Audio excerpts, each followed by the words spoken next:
A recent study of more than 11,000 kids, led by pediatric researchers at the Albert Einstein College of Medicine, showed that kids who got at least 15 minutes of recess a day behaved better in class and got better grades. So while we should be here, we are here.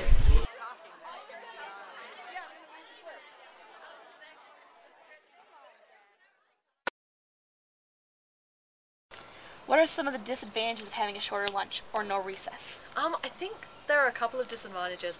I think a major disadvantage is people not feeling like they have enough time to eat.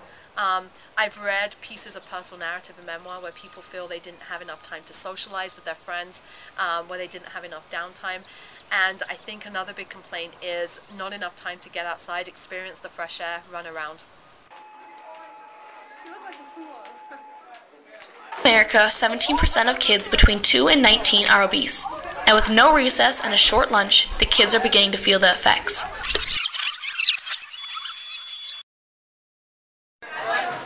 longer lunch, we'd have more time to exercise, and studies show that exercise increases brain activity. That's why we want a longer lunch. I think there should be longer lunch times because we don't have a long enough time outside and nobody gets exercise. Oh boy! That's why we should have a longer lunch period. I wouldn't mind having a longer lunch so I can at least have a little more time to eat and socialize a bit. What are some of the advantages of having a longer lunch or a recess?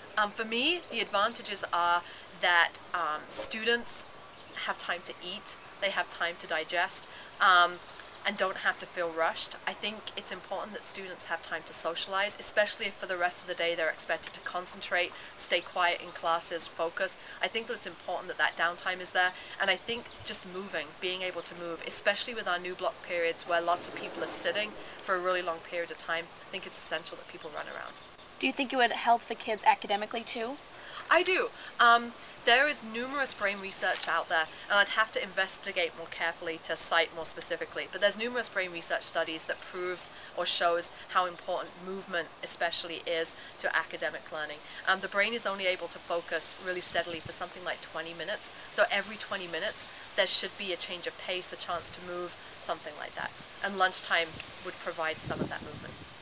Schools and adults tell us we need 60 minutes of exercise a day, when on a day without gym, most students are lucky to get 5 minutes of fresh air and exercise at school.